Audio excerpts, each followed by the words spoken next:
आज हम लोग इंटरफेरेंस ऑफ वेव या उसके पहले सुपरपोजिशन ऑफ वेव्स के बारे में पढ़ेंगे। तो सुपरपोजिशन ऑफ वेव्स में होता क्या है कि जब एक ही साथ एक ही मीडियम में दो या दो से ज़्यादा वेव्स ट्रैवल करती हैं, तो सारी वेव्स मिलकर एक नई वेव का फॉर्मेशन करती है। तो इसी को हम लोग सुपरपोजिशन ऑफ वेव्स कहते हैं। तो सुपरपोजिशन ऑफ वेव्स में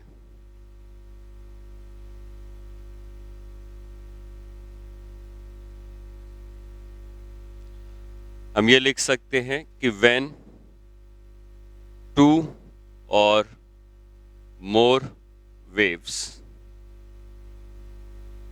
travels in same medium, superimpose with each other, then the new wave is formed। ठीक है, तो जब दो या दो से ज्यादा वेव एक संग ट्रैवल कर रही हैं किसी मीडियम में, एक दूसरे से मिलेंगी तो एक नई वेव का फॉर्मेशन होगा, जिसको हम सुपरपोजिशन ऑफ वेव्स कहते हैं। ठीक है,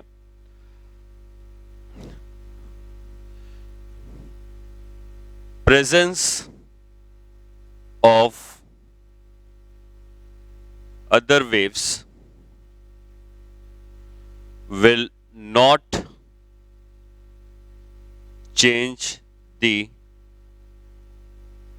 property of any wave। मतलब जो वेव ट्रैवल कर रही हैं उनकी प्रॉपर्टी में कोई चेंज नहीं आएगा। अगर भले ही कोई दूसरी वेव भी है, लेकिन जो पहली वेव थी उसकी प्रॉपर्टीज में कोई चेंज नहीं आएगा। हाँ, दोनों मिलकर नई वेव जरूर बनाएंगे, लेकिन पहली वेव और दूसरी वेव की जो प्रॉपर्टीज हैं वो वैसी की वैसी ही रहेंगी। Wave pulse travels as if there is no other wave। अब इस स्टेटमेंट का मतलब क्या हुआ? जैसे मान लीजिए कि हमारे पास दो वेव पल्सेस है। वेव पल्स मतलब वेव का कोई हिस्सा। तो ये एक वेव पल्स है जो ट्रेवल कर रही है, और साथ ही साथ एक दूसरी वेव पल्स है जो अपोजिट डायरेक्शन में मान लेते हैं ट्रेवल कर रही है। ठीक है, तो कभी ना कभी ये दोनों वेव पल्स एक दूसरे से मिलेंगी, और जब ये दोनों वेव पल्स एक दूसरे से मिलेंगी तो होगा क्या? जैसे ये वेव पल्स है और ये दूसरी वेव पल्स, ये दोनों वेव पल्स जब एक दूसरे से मिलेंगी तो ये दोनों मिलकर एक नई वेव पल्स का फॉर्मेशन करेंगी, जिसका कि डिस्प्लेसमेंट इन दोनों के डिस्प्लेसमेंट से ज्यादा हो जाएगा। ठीक है, उस समय जब ये दोनों मिल रही होंगी, फिर कुछ देर के बाद ये वाली जो वेव है ट्रैवल करके लेफ्ट में आ चुकी होगी, और ये वाली वेव ट्रैवल करके राइट में जा चुकी होगी। तो ये वेव आई, मिली और चली गई। इस तरह से ये वेव आई, मिली और चली गई। तो मिलते समय इन दोनों का सुपरपोजिशन हो रहा है। अदरवाइज ये दोनों वेव की जो प्रॉपर्टीज हैं वो वैसी ही थी, चाहे पहले की बात करो या मिलने के समय की बात करो। लेकिन आप मिलते समय जो रिजल्टेंट शेप बनेगा, ये इन दोनों से जो भी मिलकर नया फॉर्म आएगा उसके अकॉर्डिंग बनेगा। ठीक है, तो आप ये भी कह सकते हो कि the resultant displacement of particle is vector sum of the displacements of particles of individual waves। क्या मतलब यह है कि यहां पे इस पार्टिकल का डिस्प्लेसमेंट जो है ये y1 के बराबर है, इस पार्टिकल का जो डिस्प्लेसमेंट है वो y2 के बराबर है। ये जब दोनों वेव मिल जाएंगी तो जो रिजल्टेंट डिस्प्लेसमेंट होगा पार्टिकल का, ये इन दोनों के डिस्प्लेसमेंट का वेक्टर सम होगा। ठीक है, अगर सेम डायरेक्शन में तो जुड़ जाएंगे, अपोजिट डायरेक्शन में तो सब्ट्रैक्ट हो जाएंगे। मतलब जो रिजल्टेंट डिस्प्लेसमेंट आएगा, ये अगर दो वेव्स हैं तो दो वेव्स के पार्टिकल, अगर दो वेव से ज्यादा हैं तो जितने भी वेव्स हैं उन सब के पार्टिकल का वेक्टर सम रिजल्टेंट डिस्प्लेसमेंट कहा जाएगा। ठीक है, सुपरपोजिशन ऑफ वेव्स में हम लोग पहले दोनों वेव्स सेम डायरेक्शन में ट्रैवल करेंगे उसके बारे में सीखेंगे, और हम लोग हेडिंग देंगे पहले इंटरफियरेंस ऑफ वेव्स। इसमें क्या होगा कि when two or more coherent waves, क्या होता है कोहेरेंट अभी बताएंगे, अभी सीखते हैं हम लोग, ठीक है। When two or more coherent waves travels in same medium in same direction interfere with each other, then the new wave is formed। ठीक है। कोहेरेंट का मतलब यह होता है कि कोई भी जो दो वेव्स कोहेरेंट होंगी उनके बीच का जो फेज डिफरेंस है वो हमेशा कांस्टेंट रहेगा। जैसे फॉर एग्जांपल मान लेते हैं कि पहली वेव की इक्वेशन हमें लिखी है a1 sin omega t minus k x, और दूसरी वेव की इक्वेशन जो लिखी है वो है a2 sin omega t minus k x plus five. तो आप कह सकते हैं कि इन दोनों के बीच में जो फेज डिफरेंस है वो फाइव का है, और ये फेज डिफरेंस फाइव का हमेशा सेम रहेगा, इसमें कोई भी चेंजेस नहीं आएंगे, तो हम कहेंगे कि ये दोनों वेव्स जो हैं वो कोहेरेंट वेव्स हैं, ठीक है। बट अगर ये फेज डिफरेंस टाइम के संग बदलने लगता है तो वो कोहेरेंट वेव नहीं कही जाएंगे।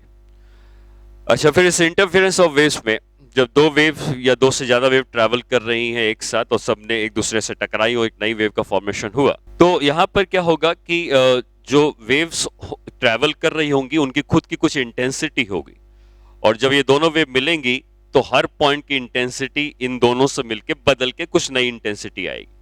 अब ये इंटेंसिटी जो किसी पॉइंट की आई है वो फिक्स नहीं होती है। इंटेंसिटी जो होती है वो पोजीशन अगर आप बदलते जाएं तो पोजीशन के साथ साथ इंटेंसिटी बदलती जाती है।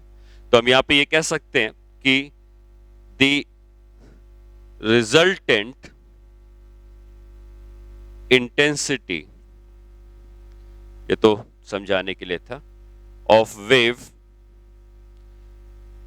changes with position। This variation of intensity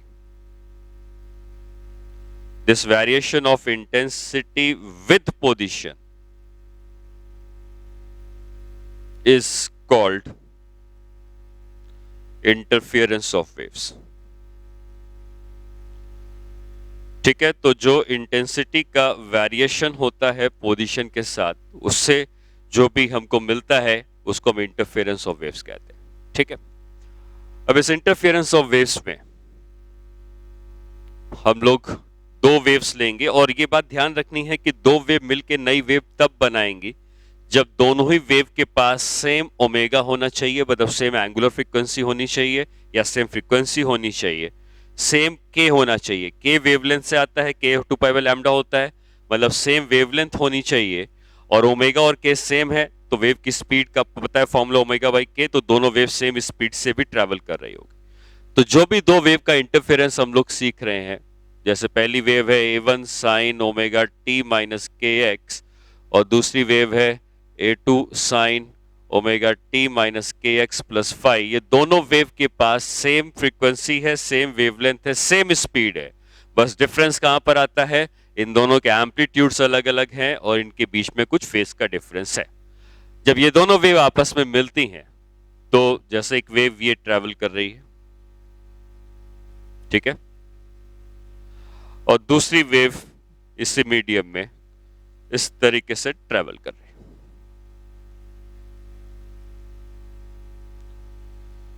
तो इनके बीच में कुछ फेज का डिफरेंस है, ठीक है। अब अगर इनके बीच में फेज का डिफरेंस है तो ये दोनों वेव जब मिलती हैं तो एक नई वेव का फॉर्मेशन होता है, और वो नई वेव कुछ इस तरीके से हमको दिखेगी। तो ये नई वेव कैसे बनी, इंडिविजुअल पार्टिकल के जो डिस्प्लेसमेंट्स थे पहली वेव का पार्टिकल कितना ऊपर है, दूसरी वेव का कितना ऊपर है, दोनों मिलके नई वेव बनाएंगे। नई वेव का पार्टिकल की डिस्प्लेसमेंट उन दोनों के सम के बराबर होगा। ठीक है, तो ये जो है, ये दोनों वेव ब्लैक और ब्लू वाली मिलके रेड वेव का फॉर्मेशन कर रहे हैं। इसको हम लोग सुपर इंटरफेरेंस ऑफ वेव्स हम लोग कहते हैं। ठीक है, ये जो दो वेव ट्रैवल कर रही हैं ब्लैक और ब्लू वाली, इनके पास सेम वेवलेंथ है, सेम स्पीड है, सेम फ्रीक्वेंसी है, बट इन दोनों के बीच में कुछ फेज का डिफरेंस है, क्योंकि एक वेव आगे है एक पीछे है, तो इनके बीच में फेज का डिफरेंस होने के कारण ये सुपर इंटरफेरेंस करके एक नई वेव का फॉर्मेशन बना रहे होंगे। तो अब जो नई वेव बनेगी, उस नई वेव की जो इक्वेशन होगी इन दोनों वेव के मिलने से, वो नई वेव की इक्वेशन कुछ इस तरीके से लिखी जाएगी, ए sign omega t minus k x plus delta. मतलब ये दोनों वेव्स ने जो इन्होंने इंटरफेरेंस किया है, इनके एम्पलीट्यूड अलग अलग थे, इनको मिलाकर एक नया एम्पलीट्यूड आ जाता है रिजल्टेंट वेव का। लेकिन ओमेगा सेम था तो सेम रहेगा, के सेम था के सेम रहेगा, फेज डिफरेंस फाई था, लेकिन रिजल्टेंट वेव का जो फेज डिफरेंस आता है वो कुछ नया आता है डेल्टा के बराबर। ठीक, तो हमको इस नई वेव की जो इक्वेशन आई है, जो इन दोनों वेव के सुपरपोजिशन से या इंटरफेरेंस से मिली है, इसमें हमें क्या क्या चीजों की जरूरत पड़ेगी, एक एम्पलीट्यूड और एक डेल्टा। तो एम्पलीट्यूड निकालने के लिए आप इस फॉर्मूले को याद रखेंगे, ए स्क्वायर जो होगा ये a1 square plus a2 square plus 2 a1 a2 cos phi से आएगा, जहां पे फाई इनके बीच का फेज डिफरेंस है। तो a1 पहली वेव का एम्पलीट्यूड, a2 दूसरी वेव का एम्पलीट्यूड और फाई उनके बीच का फेज डिफरेंस, इनसे मिलाकर जो नई वेव मिलेगी उसका एम्पलीट्यूड अगर a है तो a स्क्वायर की वैल्यू इसके बराबर होती है। और दूसरा हमने ये सीखा है कि जो इंटेंसिटी होती है वेव की, वो एम्पलीट्यूड के स्क्वायर के डायरेक्टली प्रोपोर्शनल होती है। तो पहली वेव की इंटेंसिटी I1 थी, दूसरी की I2 थी और नई वेव की I है। तो आप कह सकते हो कि नई वेव की इंटेंसिटी I नए एम्पलीट्यूड के स्क्वायर के प्रोपोर्शनल, पहली वेव की इंटेंसिटी I1 A1 स्क्वायर के प्रोपोर्शनल, दूसरी वेव का I2 A2 स्क्वायर के proportional, plus 2 A1 square I1 के प्रोपोर्शनल है, तो A1 रूट I1 के, तो रूट I1 आ जाएगा, रूट I2 आ जाएगा कॉस फाई। तो अगर आपको दोनों वेव की इंटेंसिटीज पता है तो रिजल्टेंट वेव की इंटेंसिटी भी निकाली जा सकती है, जिसका फॉर्मूला एम्पलीट्यूड के स्क्वायर की ही तरह है, बस यहाँ पे एम्पलीट्यूड का स्क्वायर है, वहां पे इंटेंसिटी आ जाती है। क्यों किया ऐसा? Because intensity is proportional to amplitude का स्क्वायर। ठीक है, तो एम्पलीट्यूड हमको मिल गया, ये डेल्टा निकालना होता है, तो डेल्टा का जो फॉर्मूला है वो भी हम यहाँ पे लिखते हैं। इन दोनों वेव को मिला के जो नई वेव आई है उसके पास जो फेज डिफरेंस डेल्टा का है वो होता है A2 sine phi divided by A1 plus A2 cos phi. तो ये यहां से आपको डेल्टा का फेज डिफरेंस मिल जाता है। जो नई वेव आएगी इन दोनों को मिला के उसके पास डेल्टा है, तो डेल्टा का फेज डिफरेंस मिल जाता है। ठीक है, तो ये फॉर्मूले हो गए जो आपको इंटरफेरेंस ऑफ वेव्स में हमको यूज करने होते हैं। ठीक है, अब इन फॉर्मूले में कुछ स्पेशल केसेस आते हैं। अब उन स्पेशल केसेस में बढ़ने के पहले थोड़ा सा फेज डिफरेंस के बारे में और समझते हैं। फेज डिफरेंस के बारे में समझने का मतलब है कि जैसे एक वेव ये ट्रैवल कर रही है, ठीक है, और इसी के साथ एक दूसरी वेव भी ट्रैवल कर रही है। दूसरी वेव मान लेते हैं ये वाली, ये दोनों वेव आपस में इंटरफेरेंस करने वाली। ठीक है, फेज डिफरेंस जब आपको निकालना होगा तो आपको ये समझना है कि ये जो एक्सिस हम लोग बना रहे हैं, इस एक्सिस में अगर एंगल लिखा होगा थीटा, क्योंकि आपको पता है कि वेव की इक्वेशन में साइन आता है और साइन के अंदर ये पूरा एक एंगल होता है। तो अगर कभी भी ये एंगल कहीं ऐसा लिखा होगा तो आपको अगर फेज डिफरेंस निकालना है तो ये जो एंगल का डिफरेंस होगा, ये दो एंगल का डिफरेंस होगा, इसको हम लोग फेज डिफरेंस फाई कह रहे हैं। ठीक है, इन दोनों के बीच में इतना फेज डिफरेंस फाई का हो जाता है। इसको फाई भी लिख सकते हैं या इसको हम डेल्टा फाई भी लिख सकते हैं। तो हम जब बात करते हैं दो वेव आपस में इंटरफेयर करके नई वेव बना रही हैं, तो इनके बीच में फेज डिफरेंस ऐसे निकालते हैं। और निकालते समय इस बात का ध्यान रखना है कि अगर ब्लैक वाली वेव ऊपर की तरफ इसका ये दिख रहा है, तो ब्लू वाली वेव का जो ऊपर की तरफ दिखेगा उनके बीच का ही डिफरेंस फेज डिफरेंस कहा जाएगा। ठीक है, ये होता है फेज डिफरेंस। इसमें एक और चीज की जरूरत पड़ेगी, वो होता है पाथ डिफरेंस। तो पाथ डिफरेंस क्या है उसको भी समझ लेते हैं। पाथ डिफरेंस हम लोग पहले भी सीख चुके हैं, उसी को दोबारा सीखना है। पाथ डिफरेंस का मतलब दोनों वेव के पाथ में क्या डिफरेंस है, कितना पाथ दोनों ने ट्रैवल किया, उसके बीच का क्या डिफरेंस है। तो अगेन ये वेव इधर ऊपर गई, ये वेव इधर ऊपर गई।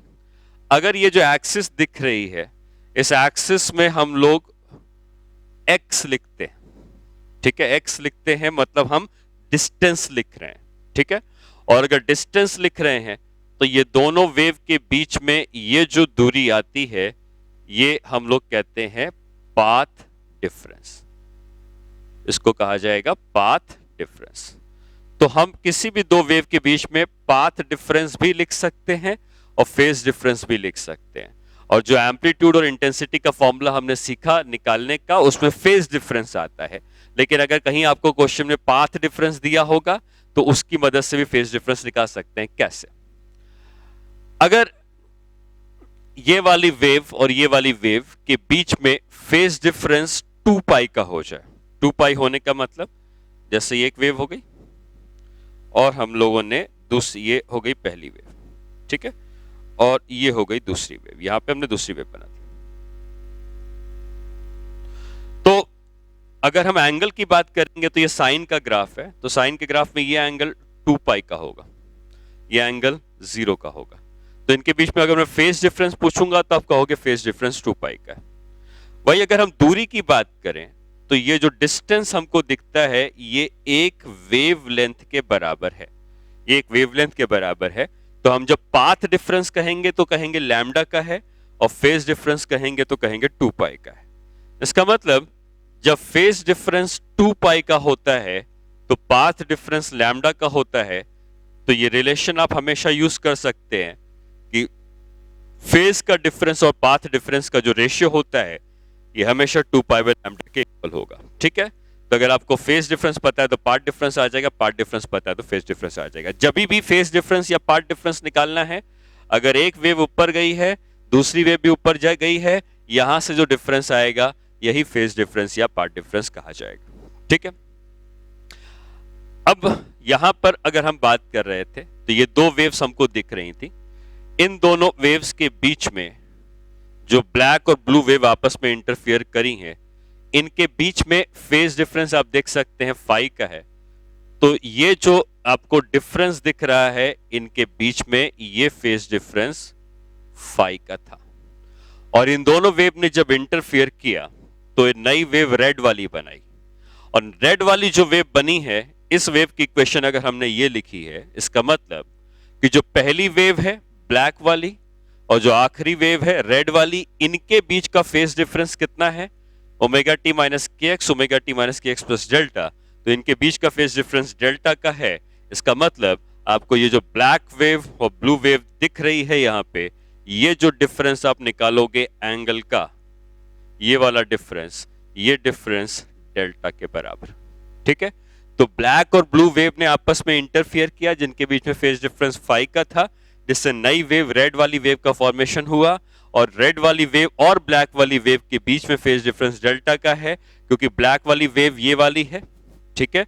ये वाली वेव जो है इसकी इक्वेशन है y1 is equal to a1 sine omega t minus k x, और जो ब्लू वाली वेव है इसकी इक्वेशन है y2 is equal to a2 sine omega t minus k x plus phi.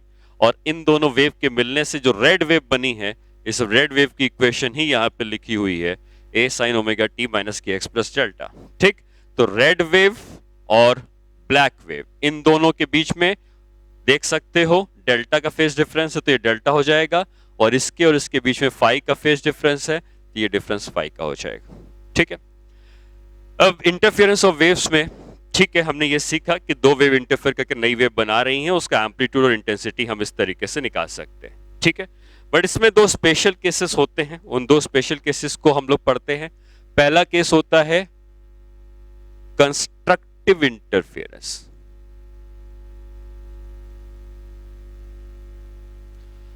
Constructive interference का मतलब होता है जो इंटेंसिटी आती है वो मैक्सिमम आती है, ठीक है। अब इसमें होता क्या है कि जो दो वेव्स हैं, एक वेव ये बना दी गई, दूसरी वेव इस तरीके से बना दी गई, सॉरी,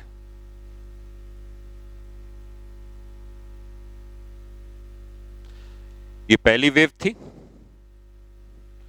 दूसरी वेव हमने इस तरह से बना दी जो कि सेम एम्पलीट्यूड और सेम वेवलेंथ सेम स्पीड की है, इस तरह से ट्रेवल कर रही। तो अगर आप देखोगे तो अगर एक वेव का पार्टिकल ऊपर है तो उसी समय दूसरी वेव का पार्टिकल भी ऊपर है, अगर एक वेव का पार्टिकल ऊपर है तो दूसरी वेव का ऊपर है, अगर एक का नीचे है तो दूसरे का नीचे है। तो अगर ऐसा होगा तो ये दोनों वेव जब मिलेंगी तो ये दोनों पार्टिकल हमेशा जुड़ेंगे या नीचे जुड़ेंगे, और ऐसा करने से ये जो वेव बनेगी, इस ऐसे इंटरफेरेंस को हम लोग कंस्ट्रक्टिव इंटरफेरेंस कहते हैं। और इस कंस्ट्रक्टिव इंटरफेरेंस में जो एम्पलीट्यूड होता है वो सबसे ज्यादा आता है, इंटेंसिटी होती है वो भी सबसे ज्यादा आती है। अब आप सीधे सीधे कह सकते हैं कि इस वेव का एम्पलीट्यूड A1 था, इसका A2 था, तो यहाँ पे जो एम्पलीट्यूड आएगा A मैक्स वो A1 प्लस A2 के बराबर हो जाएगा। ठीक है, इंटेंसिटी एम्पलीट्यूड के स्क्वायर के प्रोपोर्शन होती है, तो एम्पलीट्यूड जो होगा वो रूट ओवर इंटेंसिटी के प्रोपोर्शनल होगा, और यहाँ पे जो मैक्सिमम इंटेंसिटी आती है root I1 plus root I2 के बराबर होती है। ठीक, ये कंस्ट्रक्टिव इंटरफेरेंस होगा कब, तो हमें उसके लिए पता करना होता है कि फेज के डिफरेंस क्या होंगे और पाथ के डिफरेंस क्या होंगे कंस्ट्रक्टिव इंटरफेरेंस के केस में। ठीक है, तो उसके लिए आप डायग्राम को समझ के हम लोग निकालते हैं। ये एक वेव जा रही है, तो कंस्ट्रक्टिव इंटरफेरेंस तब होता है जब दूसरी वेव जो होगी वो अगर इसी पॉइंट से स्टार्ट कर जाएगी, क्योंकि दोनों की वेवलेंथ सेम है, तो हमेशा कंस्ट्रक्टिव इंटरफेरेंस होता रहेगा। या दूसरी वेव अगर यहां से स्टार्ट हो जाती इस तरीके से, तब भी कंस्ट्रक्टिव हो जाता, या दूसरी वेव यहां से स्टार्ट हो जाती तब भी कंस्ट्रक्टिव हो जाता। तो कंस्ट्रक्टिव इंटरफेरेंस होने के लिए जो दूसरी वेव है उसके स्टार्टिंग पॉइंट फिक्स है, यहां से या यहां से या यहां से या यहां से। अगर वही दूसरी वेव यहां से स्टार्ट हो जाती तो दोनों अपोजिट हो जाते, तो कंस्ट्रक्टिव नहीं कहा जाता। दोनों को रहना सेम साइड में ही है, तो पहली वेव यहां से स्टार्ट हुई, दूसरी वेव इधर इधर इधर या इधर से स्टार्ट हो सकती है। तो अगर दूसरी वेव इस तरीके से स्टार्ट हो रही है तो यहां पर ये दोनों के स्टार्टिंग पॉइंट अगर सेम है तो फेज डिफरेंस कितना लिखेंगे, 0 का। ठीक, अगर दूसरी वेव यहां से स्टार्ट हो रही है तो ये डिफरेंस एंगल कितना होगा, ये एंगल 0 है, आपको पता है, ये एंगल 2 पाई का होता है, तो फेज का डिफरेंस 2 पाई का हो जाएगा। या अगर यहां से स्टार्ट हो रही है तो 0, 2 पाई, 4 पाई, इनके बीच का डिफरेंस 4 पाई हो जाएगा या 6 पाई हो जाएगा। या इन जनरल अगर फेज का डिफरेंस 2n पाई होता है तो इंटरफेरेंस कंस्ट्रक्टिव होता है। ठीक है, पाथ डिफरेंस की बात करते हैं, क्योंकि दोनों के स्टार्टिंग पॉइंट सेम है तो पाथ का डिफरेंस 0। अगर दूसरी वेव का स्टार्टिंग पॉइंट ये है तो इनके बीच का ये लेंथ कितनी हो जाएगी, लेंथ हम लोग कहेंगे एक वेवलेंथ लैम्डा के बराबर। अगर दूसरी वेव यहां से स्टार्ट करेगी, लैम्डा और लैम्डा मिलके ये हो जाएगा 2 लैम्डा। तो इन जनरल हम कह सकते हैं n लैम्डा का अगर पाथ का डिफरेंस होगा तब भी दोनों के बीच में कंस्ट्रक्टिव इंटरफेरेंस होगा। तो कंस्ट्रक्टिव इंटरफेरेंस के लिए ये कंडीशन आप याद रखेंगे, इसमें एम्पलीट्यूड इतना हो जाता है और इंटेंसिटी इसके बराबर आ जाती है। ठीक है, दूसरा हम लोग पढ़ते हैं डिस्ट्रक्टिव इंटरफेरेंस। डिस्ट्रक्टिव इसका उल्टा होता है, जिसमें दोनों वेव एक दूसरे को कैंसिल करती हैं, जिससे कि एम्पलीट्यूड इंटेंसिटी कम हो जाती है। डिस्ट्रक्टिव इंटरफेरेंस या इसी को हम कहते हैं मिनिमा या मिनिमम इंटेंसिटी वाली कंडीशन। ठीक है, इसमें जो दो वेव ट्रेवल कर रही हैं, ये दोनों वेव एक दूसरे के अपोजिट होती है। ठीक है, तो यहां पर क्या होगा कि पहली वेव ये बना दी मैंने, दूसरी वेव मान लीजिए ये बना दी।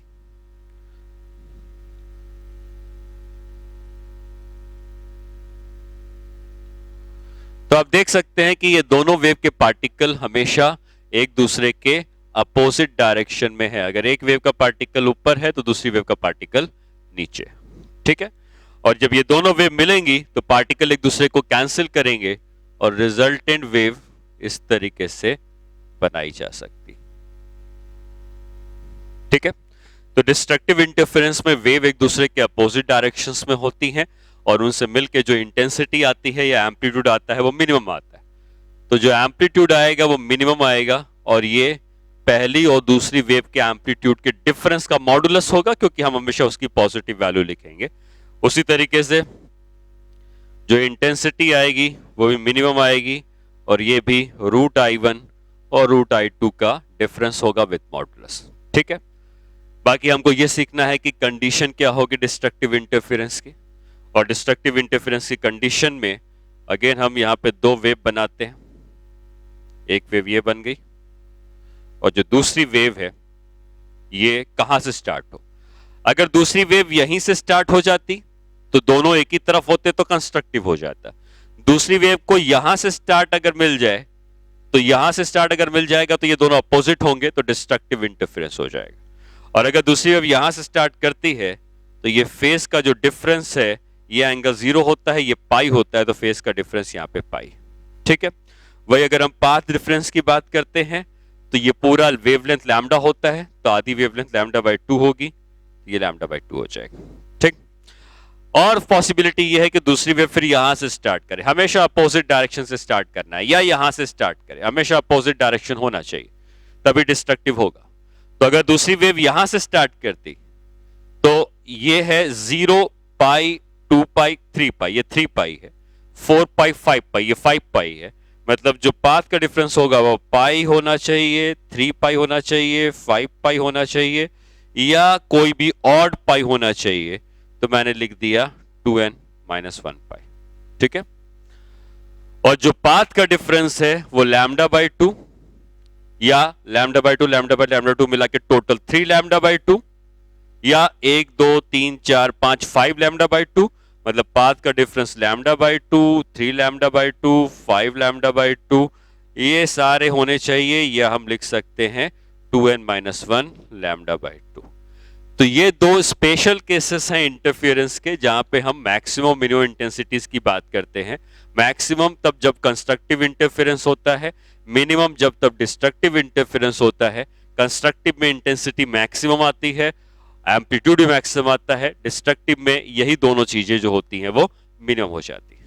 ठीक है, अब इसके ऊपर कुछ प्रॉब्लम्स हम लोग करेंगे, और प्रॉब्लम्स के पहले ये जो रिलेशन हमने सीखा है √I max और √I minimum का, तो हमें ये पता है कि √I max और √I minimum जो हमने वैल्यूज निकाली हैं, अगर हम इनका रेशियो ले लें तो √I max होता था √I1 प्लस √I2, और इसको हम लिखते थे √I1 माइनस √I2 का मॉडुलस। मैं मॉडुलस नहीं लगा रहा हूं, मान के चल रहा हूं कि 1 की इंटेंसिटी 2 से ज्यादा है तो अपने आप पॉजिटिव आएगा। ठीक है, तो इस रिलेशन को आप ऐसे भी लिख सकते हैं √I max by √I minimum is equal to, अगर ऊपर नीचे आप √I2 से डिवाइड कर दें तो ये मिलेगा √I1/I2 plus 1 divide by √I1/I2 minus 1। ठीक है, तो कभी अगर आपको ये बता देता है कि दोनों सोर्सेस की इंटेंसिटी का क्या रेशियो है, तो आप मैक्सिमम मिनिमम इंटेंसिटी का रेशियो निकाल सकते हो, या उसका उल्टा, अगर आपको मैक्सिमम मिनिमम इंटेंसिटी का रेशियो दे देगा तो आप दोनों सोर्सेस की इंटेंसिटी का रेशियो निकाल सकते हैं। क्वेश्चन कर सकते हैं, if the ratio of intensity of sources is 25:16, find the ratio of I max by I minimum। ठीक है, तो इसी का यूज करना है हमें, और इसको यूज करते हैं तो हम लिख सकते हैं I maximum by I minimum is equal to √I1/I2। I1/I2 का रेशियो दिया है √25/16 प्लस 1 डिवाइडेड बाई √25/16 माइनस 1। √25/16 को हम अगर रूट लेते हैं तो ये बचेगा 5/4 प्लस 1/5/4 माइनस 1, ये हो जाएगा 9/1। ठीक, लेकिन ये ध्यान रखना कि ये लेफ्ट हैंड साइड में √I max upon √I minimum का रेशियो था। तो अगर आप आई मैक्स और आई मिनिमम का रेशियो निकालेंगे तो रूट को हटाना पड़ेगा, और रूट को हटा देंगे तो ये आ जाएगा 81:1 का। ठीक है, तो ये दोनों की इंटेंसिटी का रेशियो हो गया। नेक्स्ट क्वेश्चन करते हैं। इफ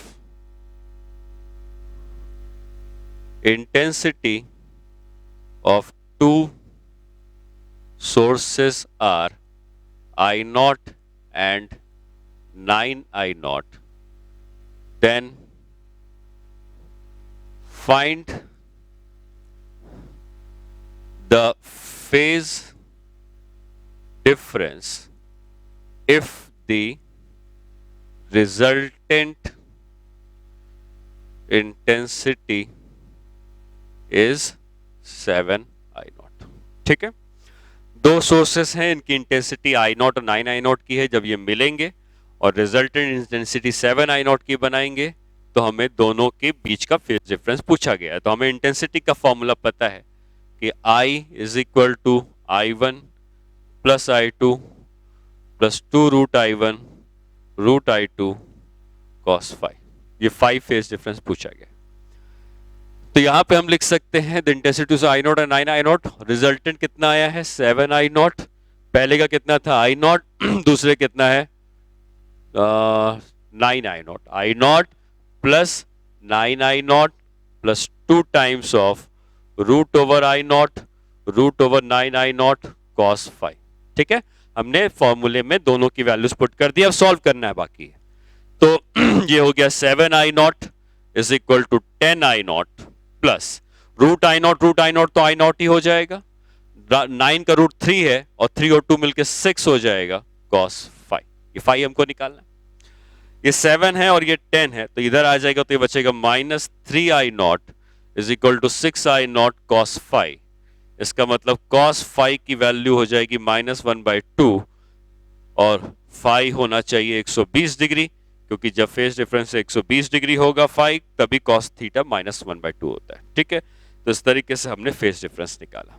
ठीक है, नेक्स्ट क्लास में हम लोग इसी को कंटिन्यू करेंगे और हम लोग फिर ये देखेंगे कि दो वेव्स अगर हैं और दोनों वेव्स जाकर अगर किसी पॉइंट पे इंटरफियर करती हैं तो उन जनरल पॉइंट्स पर हमें इंटेंसिटी कैसे निकालनी है। तो फॉर्मूला कोई अलग नहीं होगा, फॉर्मूला यही होगा, एप्लीकेशन भी सेम होगा। लेकिन मान लेते हैं कि एक सोर्स इधर है और दोनों से वेव जाके इधर टकराई, तो इस पॉइंट की इंटेंसिटी कैसे निकालनी है। तो इंटेंसिटी निकालने के लिए हमको पता है I1 I2 पता होगा और फेज डिफरेंस पता होगा, तब इंटेंसिटी निकाल लेंगे।